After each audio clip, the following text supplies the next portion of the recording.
Good evening, Kittisaro.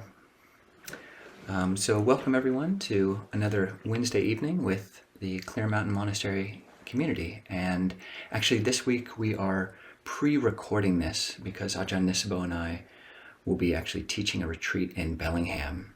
But we're doing this a week ahead of time, and I'm so fortunate to have good friend Kittisaro here today. And what this will mean for everyone tuning in live is that you just won't be able to ask live questions because we're not actually live, but we will still have our Zoom meeting after this at 6:45, so please do go over there. But without further ado, let me read a quick biography. So this is Kittisaro. So Kittisaro, Harry Randolph Weinberg, is from Chattanooga, Tennessee. After graduating from Princeton as a Rhodes Scholar and continuing his studies at Oxford, Kittisaro traveled to Thailand to ordain with Ajahn Chah in 1976. He was a monk for 15 years, and during that time helped found Chithurst Monastery and Devon Vihara in the UK. He trained monks, was a prison chaplain, and taught extensively. He disrobed in 1991, and since then has taught internationally. In 2000, he and his wife Thanissarā co-founded Dharmagiri Sacred Mountain Retreat in South Africa and helped initiate and support a number of HIV and AIDS response projects. He has studied and practiced Chan in Pure Land for 35 years, informed by the Chinese school of Master Hua, and has completed 2 year-long silent self-retreats. With Thanissarā, he is co-author of Listen to the Heart, a Contemplative Journey to Engaged Buddhism. Kittisaro is a member of the Spirit Rock Teacher Council and is co-founder of the religious public charity organization Sacred Mountain Sangha, which celebrates the mutually supportive qualities of the Theravāda and Mahāyāna Traditions. Kittisaro is also finishing up a master's degree in Buddhist Classics at Dharma Realm Buddhist University, which is where we are now. So, Kittisaro, thank you for joining us. You've had a long Buddhist life, and there are many things that I think people listening and myself would love to hear about, but I thought maybe just to focus this session, hoping that we'll have sessions in the future, this session around your memories and your experience with Ajahn Chah, because I know a lot of people are never met him, and you not only met him, but train with him. So yeah, that'll be the overarching theme. Wonderful. Yeah. No, it's an honor to be able to be here and to speak with you, Ajahn, and particularly graceful to be able to remember Lumpā Chah, Ajahn Chah. Lumpā means in Thai Venerable Father, and it has this grandfatherly, loving, blessed quality, and that's how I remember Ajahn Chah. I met him 47 years ago. And I remember such compassion. Compassion is one of the first qualities that come to mind. Just hearing about him made me want to go to Thailand. I was doing my studies at Oxford, Ajahn mentioned here that I had this Rhodes Scholarship, and I was gonna just do something different, writing a thesis in art, science, and mysticism in the works of Aldous Huxley as a sort of broadening my education. Then I was going to go back to medical school. So I had done my first meditation retreat at Oxford, outside of Oxford, in 1976. And at the end of the retreat, the manager of this little retreat center outside of Oxford said, "Oh, there's a visiting scientist, professor type person from Thailand that needs a place to stay." And I said, "Oh, he can stay in my flat." And so after the retreat, he spent a few days, and he had all sorts of stories of trekking across the North Pole and dining with the King and Queen of Thailand. He was very confident. Dr. Burns? Dr. Burns, Okay. Dr. Douglas Burns. And he was doing, one of his hobbies was doing, because he was a psychiatrist, doing personality tests on monks in all different monasteries around Thailand and seeing the long-term effects on their personalities of meditation. So he was just talking and I'm listening, but then he said there's a very special monastery, and he was very confident. And some could even say he came across as so confident that he might even seemed like he's arrogant, but he was confident. But when he talked about the special monastery, and he said there's one special teacher, and his whole demeanor shifted when he mentioned Ajahn Chah. He said he's enlightened. But what struck me was not so much the word enlightened, but this confident, very athletic, confident, brilliant, no-nonsense scientist. When he mentioned Ajahn Chah, his body assumed this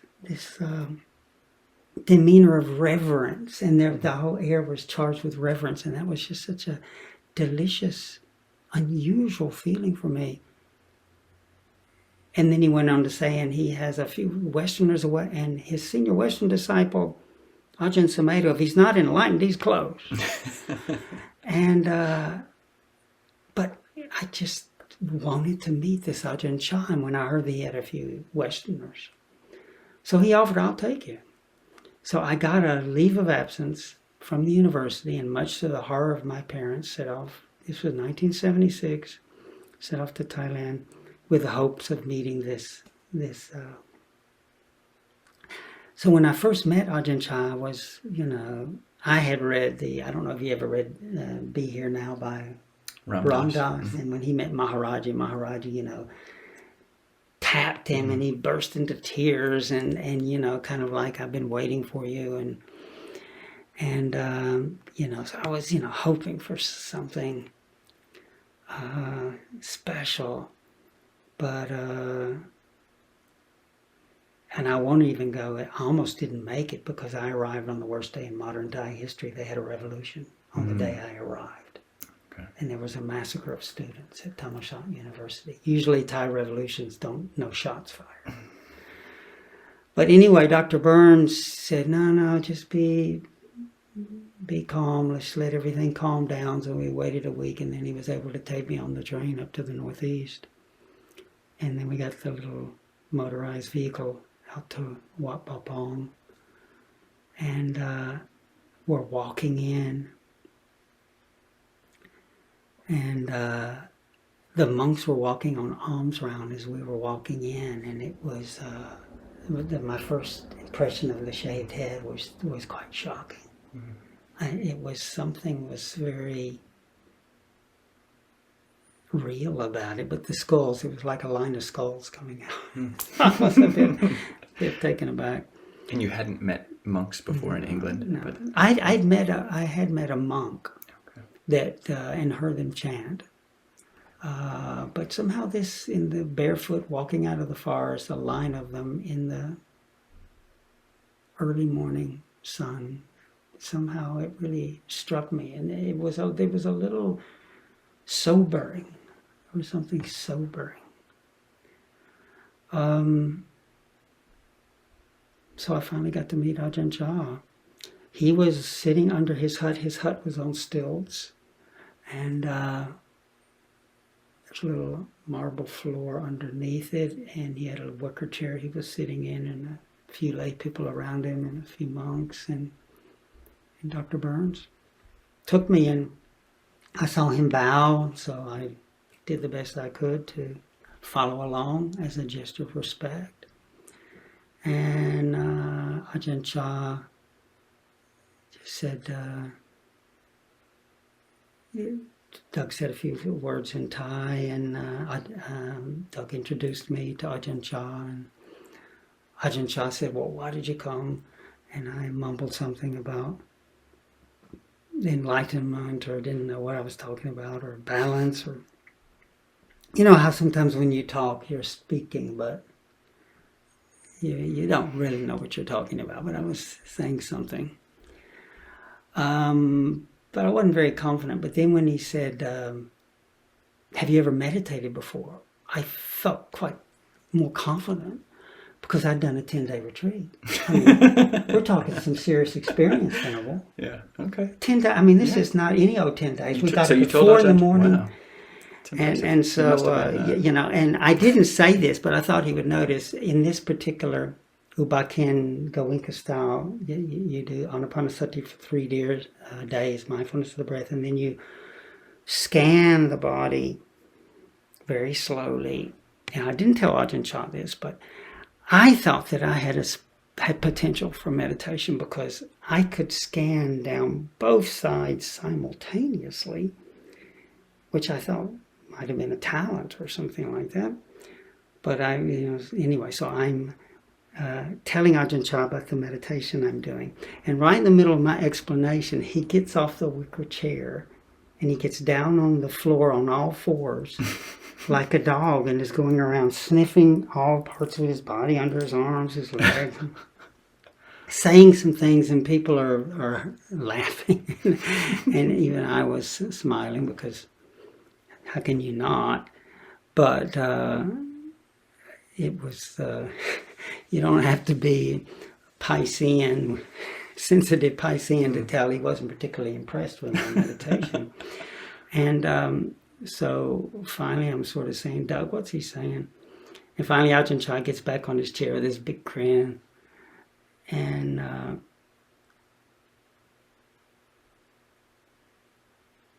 and Doug said something about it. You don't need to look all over the place. Something like that. He said, why don't you be with your breathing? If you understand one thing well, you'll understand everything. If you try to understand everything, you might end up understanding nothing thoroughly. And so in a sense, even though, you know, on one level you could say, oh, he made fun of me, but it wasn't... like you're the dog that's searching I around. was the dog sniffing you've come all the way kind from of England and all Tennessee. over the place. And I've been writing this thesis on art science and mysticism, and works of Aldous Huxley. And that teaching about, why don't you be with your breathing? And then he said, let somebody teach you how to be a monk. But if you understand one thing well, you understand everything. This one, it was funny, but two, it's sometimes what he calls stabbing the heart. He got my attention. He noticed me. He affected me. But that teaching about, sometimes we're trying so much to figure things out, dealing with all sorts of complexity, but that teaching of learning how to return to the utter simplicity of being with an in-breath and an out-breath, seeing that every in-breath begins and ends. The in-breath turns into the out-breath. And with that coming, allowing oneself to come to the beautiful simplicity of the moment, re-establishing oneself as one abiding with the way things are, as a platform, as a refuge, as a dwelling from which to as a place of knowing, the Puru. So, you know, so that was my first, you know, he definitely got my attention, and I didn't, for some reason I trusted him. I didn't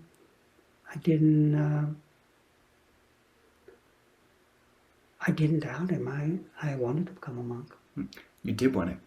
Was that spontaneous at that moment, or had you? I just wanted to. I thought I would go for a year or two, get enlightened. You know, I didn't know what that meant, but I thought I could do it in a year. But then I thought, come on, you're being a bit arrogant. Give yourself 2 years. So right. Yeah. I'd gotten to leave. Rhodes Scholar. You could be able I to mean, do that this, is so ridiculous. But anyway, so, you know, by that time it was early days of the Wat Nana Chat, the international monastery. And so Ajahn Sumedho So I was at first just a postulant. And then of course my parents were, this is in the days of the cults. This is in the days where, Right. if you look on the globe, Chattanooga, Tennessee and Thailand are as far, almost the other side of the globe. It wasn't many years. It was also in the 70s, I believe, where that Jonestown massacre right. had. 77, 78. Yeah, there was also the rumors of the killing fields in Cambodia. See, because the Northeast was near the Laotian border, it was near the Cambodian border.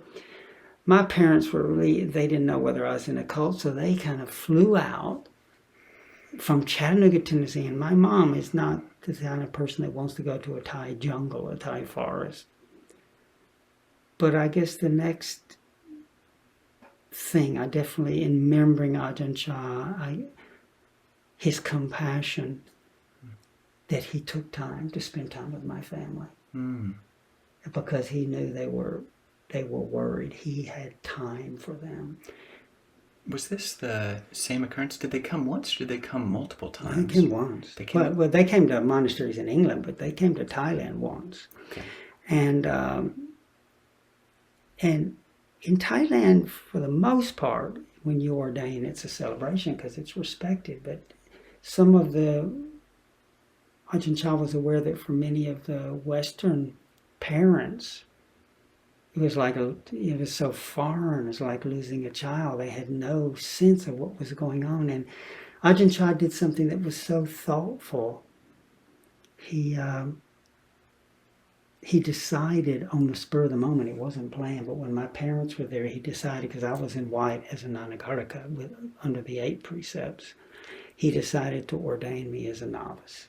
Wow. With my parents, so that they could be part of the ceremony and be a part of it. And so there were 3 other novices, Westerns, that were going to ordain with me. So there were going to be 4 of us that he decided, let's do it with them there. So my parents went into Warren, the local village, bought food, offered a meal to Ajahn Chah and the Sangha. They participated in the ceremony of offering the bowl and robes. And though they still weren't happy that I was they couldn't really understand it. They knew, because they had a long conversation with Ajahn Chah that I'll tell you about. They knew that this was a real, somehow they sensed the authenticity of the project, of what was going on. And to me, that's Ajahn Chah's compassion. You know, my dad was saying, isn't it dangerous here? He said, what about the communist guerrillas? There was that going on in parts of Thailand, and also there was, the rumors, as I mentioned, the whole horrors of the aftermath of Vietnam, and that catastrophic war that America was part of, and the rumors about, I guess, the killing fields in Cambodia, and then these communist guerrillas. And so my dad asked him, and Ajahn Chah said, yeah, there's dangers. He said, but there's more danger. He said, there's more dangers from the guerrillas in the heart. The gorillas in the heart. Wow. The gorillas in the heart. And he gave a beautiful talk about how the not knowing these greed, hatred, delusions, these moods, not knowing those, that they will rob us of well-being. He just gave this beautiful talk about what we're doing, that we're in these monasteries, we're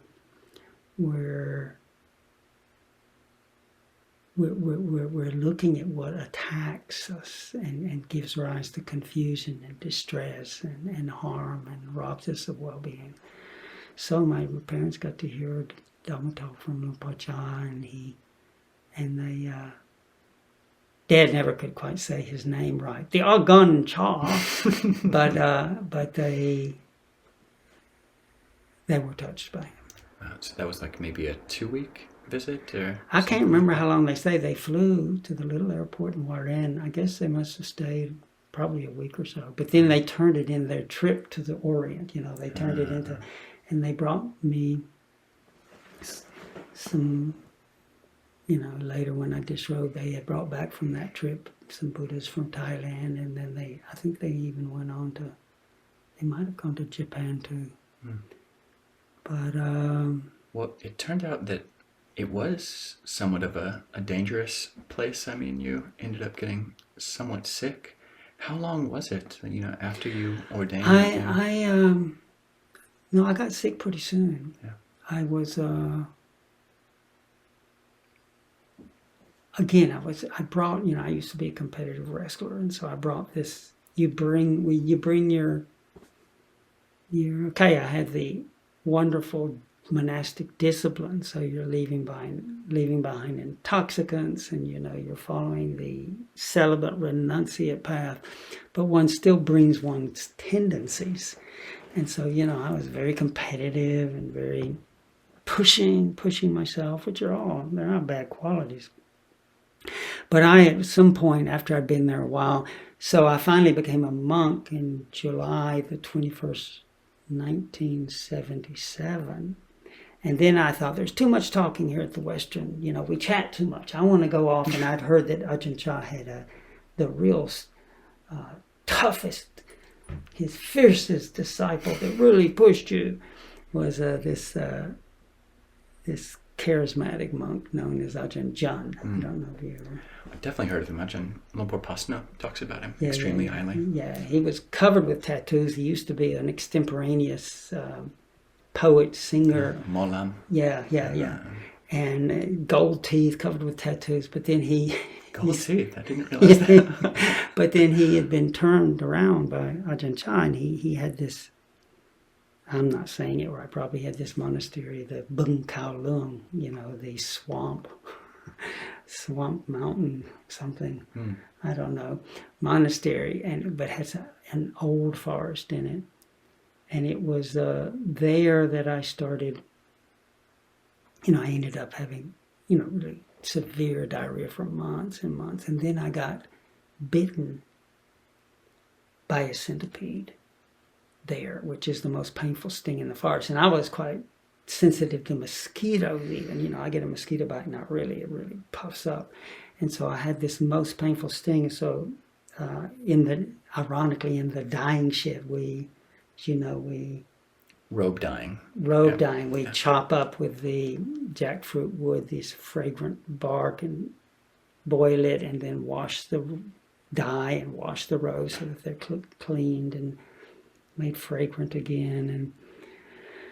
And in the dyeing shed, a special part of the monastery where you do that. And then we had these little thin grass mats where we were sitting while this process would happen. And then at the end, I was rolling up the mat, and obviously one of these centipedes, and this one was probably, 5 to 6 inches long and about, 3/4 of an inch wide. Not the biggest one, but that is, but, I suddenly felt this piercing thing, and I lifted my hand up, and the 2 pincers were on my ring finger, and it was just hanging down, and the Thai monk that was with me yelled out, "Duck up! The centipede!" And he slung it off my hand, and then he squeezed it really hard to try to get little drops of blood and the poison out. Then the word went out, the foreigner's been bitten by the centipede, and this fire, this really intense pain. And I'm thinking, God, if I'm allergic to mosquitoes, what's going to happen? And it was so painful, I could just kind of rock and moan. But then they got Ajahn Chah in, and then they had all these, they steamed my hand, and then they did mantras and spit on it, and they did all other kind of things. And I had to sit in the meditation hall all night just moaning. I couldn't sit still as it kept climbing, and I was wondering what's going to happen. It didn't kill me. But I I rocked, and then my hand stayed. This is what ended up sending me to the hospital. My hand swelled up for 3 weeks. But not long after, so in the early days aftermath of it, before I went to the hospital, Ajahn Chah came to visit. To that monastery. To you were that staying monastery. at Bungalow. And the monks all said, "Oh, the frong has been bit." And Ajahn Chah came up and just said, and, he said something like, "Let's see." And he held my hand. Jet my, did it hurt? And again, the compassion, just the compassion. Because when you're in his attention, just everything melts away. And he knew I was the only Westerner there, and he had brought someone who could speak English with him. So after he held my hand, he said, "No, why don't you go talk some of your language with this person." So that was sweet, but then it wasn't long after that, a week or so, I started urinating blood. Then the fierce Ajahn, just thought, gee, he's sick. So they sent me to the hospital back in Warren, which is just a rural hospital, back in Ubon. It's a rural hospital. And it was terrifying. I was in incredible pain, urinating blood. And the boy across the aisle, there was a monk's ward, had a massive wound in his leg, and they were worried that he was going to lose the leg, and his little brother was sleeping under the bed. The guy on my right died of some kind of dysentery. The left was going to have a kidney operation. I didn't want pain medicine because I didn't think I needed, and I was woke up in the middle of the night with a scream, and it was my own scream. And what was calming was on the loudspeaker, there was a recording of a novice chanting Ittipiso Bhagava Arahant Samma Sambuddho, the chant. But it was scary, and I was just wanting to get out of there, and Ajahn Chah came to visit. The hospital, I was the only monk he knew. But when he came to the door of the ward, it was like when the early morning sun, that incredible ball of orange that's a kind of welcome, dawning, hopeful sign. He went around and touched and spoke to every single one. And then he got to me, and he had a nun that could translate, Western nun that could translate, because my Thai still wasn't very good. And he said, "Well, what's up? How's it going?" And I said, "I want to get out of here." And he said, "I'll send the police after you if you try to leave." So he got me to laugh. And I said, "Well, what do you do about all this pain?" And it was something like, "Don't Kwam Jep Tanan." It's important just to know pain as pain, something like that. And he said, "Pom Dai Chai Chai." Forgive my tones are wrong, but he said, when I die, when he's talking about himself, I'm going to be not worrying about anything. I'm going to be Chai Chai. Chai Chai. How Even. So unconcerned. that's another. So he had compassion, but there's another quality of Ajahn Chah. He bestowed courage. He made you feel like you can do it. He didn't say, "Oh, that's so terrible about the pain." Just like when he held my hand, Jeb, did it hurt? He didn't say, "Oh, we got to do something about it. We have to exterminate the centipedes." He didn't do that. But it's important to know pain. And so he sort of made me feel like, well, this is what you got to do. He wasn't coddling. No, but you certainly felt, it made such a difference. And then, of course, then, they couldn't figure out what it was. And then, it was not long after that I got typhoid. See, I hadn't even got the typhoid yet, but then they finally sent me back. I wasn't well enough to go back to Bun Kowloon, so they sent me to Bun Wai, where Pasano was. To Wat Nana Chat. Wat Nana Chat.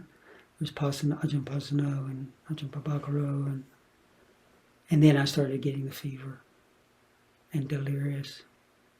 And then when they were talking to Ajahn Chah, I was still, getting thinner, because I'd had diarrhea for 6 weeks, and then I had 6 months, and then I'd had the centipede bite, and then the urinating blood, and then the delirious, and then really hot fever.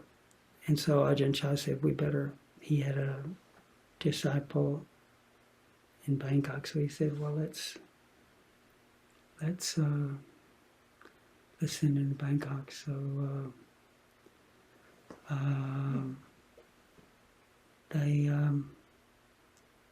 Ajahn Pabakaro was going to take me on the train, overnight train. I was delirious, but I came in and out of consciousness, but at the train station I had Santa Jito, he's another one of the Western monks, was leaning over me saying, "Kitty, you look terrible."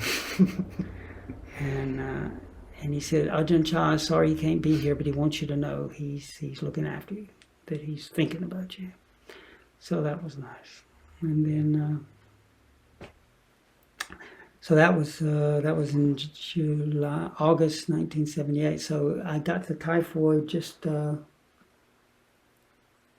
couple of years in.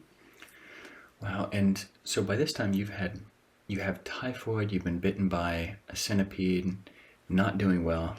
Just this morning we were talking about this, and you mentioned that Ajahn Chah maybe suggested a dietary change for you. Well, no, the doctor. Yeah. I guess what I didn't say is that, thank goodness, I'd had some breakthroughs in my meditation before I got really, really sick. In fact, probably a bit arrogantly again, I think when I was at Bun Kowloon, I'd had this real breakthrough of seeing that I could welcome all the thoughts I was afraid of, that I could just, good thoughts, bad thoughts, they're just thoughts. And so that was really, so I had this experience of the background, the underlying ground of just the citta. That is, it's fine. It's like that. This trustworthy, and I had this big upsurging of vows. Oh, I want to burn all my karma off. I want to do this, that, and then I had all these intentions of wanting to do wonderful things which is all not bad stuff, but and I sort of sensed that blew a door open, and then even before the centipede bit me, I was hearing them. I almost felt it coming for a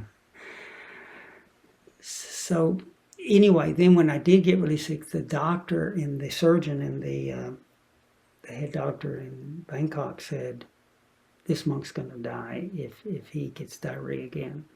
He's got to eat minimum 6 times a day. Minimum.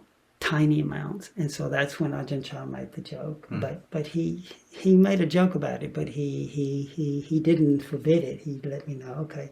So when I came back and they explained to him that I was eating 6 times a day, Ajahn Chah said, "All right, for a while you can be a pig." He says, "You can be a pig for a while, and then after that you can be a human. And then when the time comes, you can be a bhikkhu again. You can be a monk again." So he had the ability to, with me at least, to help me not take it so seriously. He helped me. I worry a lot, and I catastrophize and get all caught up. He helped me, but still see that it's going to be fine, But that, yeah.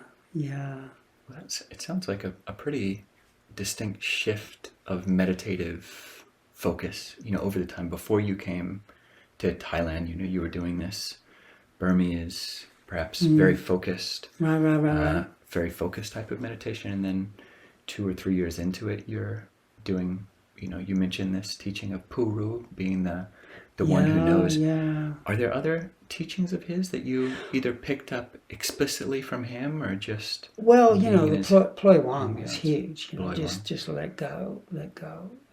But I guess what I didn't mention is also right before I got the typhoid. So I was, still not well, but I hadn't. So I'd been bitten by the centipede. I'd come out of urinated blood in the hospital experience right before I got the big fever, but I just was really depressed. I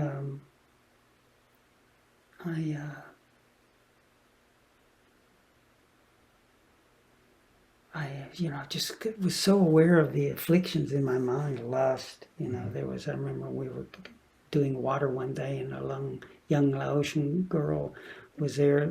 We shared a well with the villagers, and she, and when she saw us coming, she was being respectful of monks, so she went off away. But then, after we were finishing leaving, and she said, "Lalabo," something like, "Are you finished yet?"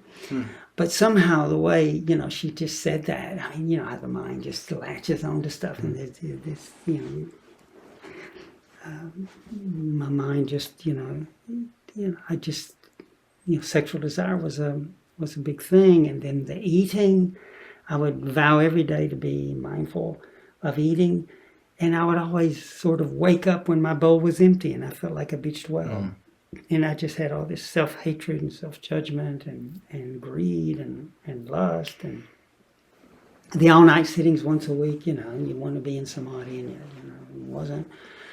So I started getting really depressed. And then you're sitting there, all these bald heads on the tamat, all-night sitting, and you know how it is. You're supposed to sit on eye, but then after a while people are nodding, and then I can look and see other people nodding, but then partway during the night, and I remember a Thai monk one day, I nodded off, and then he, excuse me, Ajahn, he punched me like that and he said, "Samadhi di mai, is your concentration good?" And I could feel like pushing him over. So I felt really depressed, and at that time, Ajahn Prabhakara was the abbot, and I said, "Golly, I feel really depressed. Do you think you can arrange to help me talk to Ajahn Chah?" And he said, "Oh yeah, sure." So he went over when everybody else was at the evening chanting. He arranged so that Ajahn Prabhakara, translating, took me to talk to Ajahn Chah under his hut. And he goes, "Been young, well, what are you doing? What's going on?" And I said, "Well, I feel like I'll never laugh again." Mm-hmm. I said, "I just feel really depressed. It all seems too much, all this lust." And then he said, "Oh, well, tell me something about your previous lives." So I told him about being a wrestler and all the things I used to do. And he said, He said, "You remind me of a chipmunk." And it was some word for like squirrel, chipmunk, but it was one that could fly a bit. It was like so he said, this baby, like a baby chipmunk, saw its mother go up trees and jump to this branch and this branch, and the baby said, "I want to do that." So it went up and jumped, and then this word is dok. It fell. Dok. It fell down and started crying. This baby chipmunk, and the mother said, "You need to go to school." And so this chipmunk, or whatever it was, went to kindergarten and went to school, and then it learned a few moves, and you can jump on this branch, but then dog, thud. And when he would do that, so Ajahn Prabhakara was whispering the translation in my ear, and Ajahn Chah was sitting in his wicker chair looking down. And almost like when it fell down, it was almost like his eyes would go in a circle. But anyway, so he had this chipmunk going to high school and then college, and and it kept falling down, and the mother kept saying, go to school. But, somewhere in there was getting higher degrees, and at some point I started laughing. And I started laughing so hard. He had this thing getting a PhD. I was rolling on the floor of his hut, laughing so hard. And Prabhakara was still whispering in my ear what Ajahn Chah was saying. And I had told him before, I don't feel like I'll ever laugh again. And finally I was able to, sit up and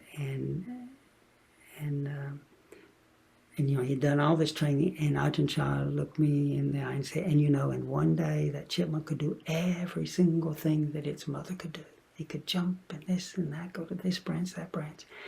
And it's like from the crown of my head to the soles of my feet, I felt this bliss, this confidence, this, you just keep doing the training, you keep doing the practice. And it was, so I was savoring that it's going to be okay. You don't give up. Bestowing courage. And he said, but you also remind me of a donkey. And I was, wait a minute, I'm still savoring the chipmunk. And so he went on, so, Prabhakara said, he says, you also remind him of a donkey. And so I thought, uh-oh. And so, and this I think has taken me years. And I think Thanissarā, my wife Thanissarā, I think is helping me more with this one to really comprehend what it means. But the donkey story, which I kind of blotted out for a while, for years. Ajahn Chah said this was a very industrious and clever donkey. This donkey listened to the music that cicadas, the insects in the forest, were making, and it thought, let me do some research, because I want to do that. And it saw, we're talking effort venerable. So it saw that these cicadas ate little dewdrops. And so he said, that's the mystery. So it very diligently in the morning licked hundreds and thousands of dewdrops and then prepared to make music. Ajahn Chah's telling. And it opened its mouth and was so disappointed. Oh. And then his story ended. So I just thought, and I love the one about you just do the practices and this and that, and then it's in your nature. You notice all these stories of the dog, and these are all animals. Yeah. But now that I think about it, and I'm still understanding, but I think it's something about this donkey was trying to be what it wasn't. And, it had effort, but it was, wrong view. And there's something about letting what we grow into come out of our body, our mind. Learning to find one's own sound, to appreciate one's own sound, to purify one's own sound. I think it's something about looking at, for me over the years, allowing our dreams to be rooted in how it is. He's not saying not to dream, not to aspire, but also learning to look at this aversion to self. I have a lot of, and I think it's also endemic in our society. Mm. So anyway, that was so as a teaching, I think, the training, the practice, not giving up. But then I think there's something about really making peace with this form, with this sound, not just trying to ignore one's own tendencies, one's own sound. He also, one thing he famously said was, don't be in a hurry to get rid of your afflictions. They're your teachers. We work with what we are, and that's what flowers and grows into affliction turns into bodhi, into awakening. So I think it's something like that, but you might have more insight into that. No, that's fascinating. It's so interesting just hearing different stories about Ajahn Chah from different people, and you just get variations on this theme of, compassion, and very unique stories. I hadn't heard, of course, any of, well, we had talked about one or two of them this morning, but aside from that, they're all very unique. I mean, not long after you got sick, you headed back to England, but are there any, we're getting close to time, but would love if you had any more stories to relate about your interactions with him. Ah, okay. Yeah.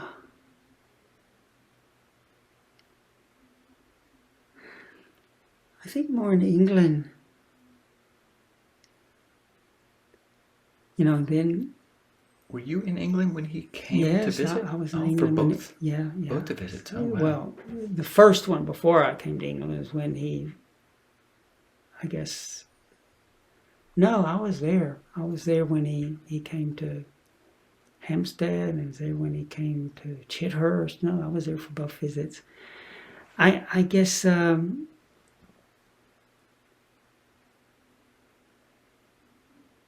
one was an interesting, I mean, to me, even after he got really sick,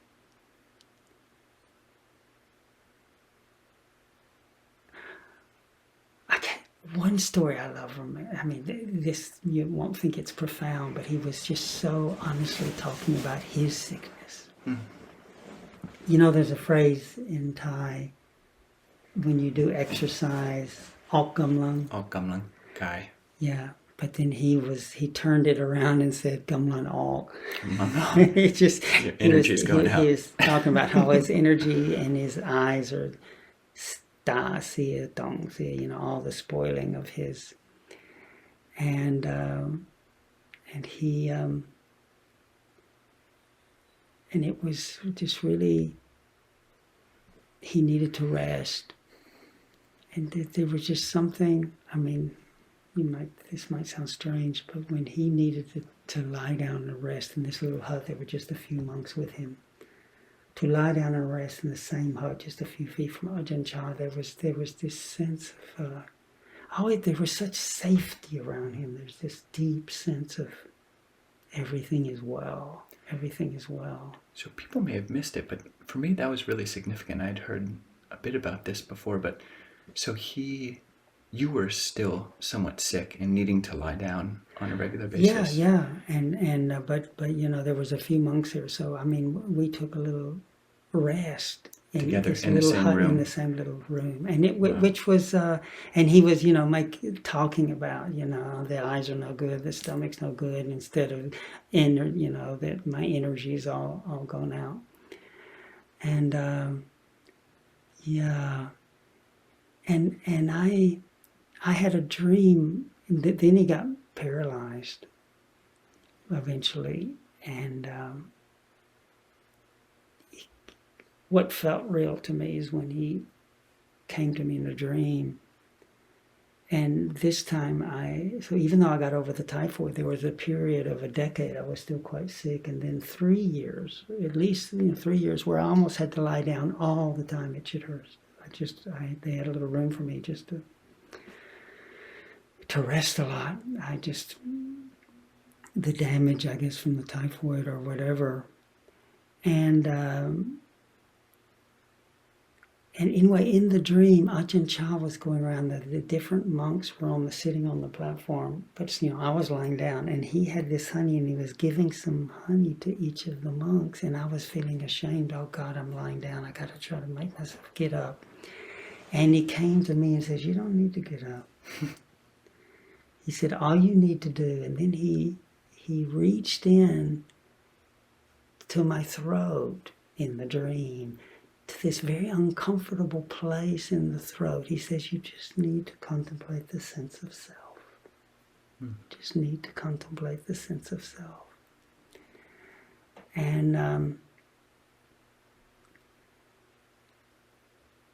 And he said, you have a... And then I was asking about his illness, and he said, "I'm not going to get better." Something like that. But he says, you're in the dream at least, he says, "Yours is an intellectual's disease. You're going to get better." And then in the dream, I didn't just wake up, but I was aware of a dream, and then the dream world exploded, and so then there was no body, and there was hurtling through space really at incredible speeds with millions of little dots of light, and then coming back into the body. It was, but it was a sense of, and a vision of two little children playing. It was curious, but and I was able to, before I disrobed, I felt I didn't want to just disrobe. I wanted to pay my respects to Ajahn Chah, and a Thai supporter, the monastery, who owned Thai restaurants.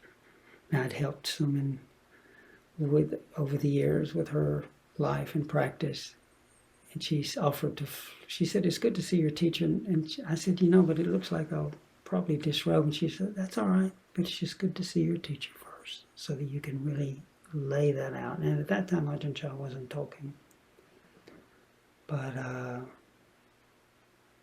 I went and had the chance to help with the nursing of him for a few days, and I slept on the little sidewalk of the hut where he was. And in my heart, I just wanted to, let him go about my intention to disrobe, and just laying it out there, wanting to welcome whatever came into my mind. He wasn't speaking, but he, in my heart, I felt his blessing. So there's other stories, but I just feel so grateful to have encountered Ajahn Chah, Rinpoche, and Ajahn Sumedho, who could translate, in this community of monks, and then monks and nuns, and then lay people who are so supportive. But it has been a real treasure in those few interactions I've had. They really continue to guide and inspire me. To me, one of the main ones is that you can do it. I really felt that he would say the Buddha wouldn't have taught this if it was impossible. Kittisaro, thank you so much, and definitely will try to have another interview with you at some point. This was fabulous with talking about Ajahn Chah, and I think people will really enjoy it. So thank you, and thank you everyone for tuning in, watching, and wish everyone a good evening, and hopefully talk later. Thank you for this opportunity, Ajahn. Night, everybody.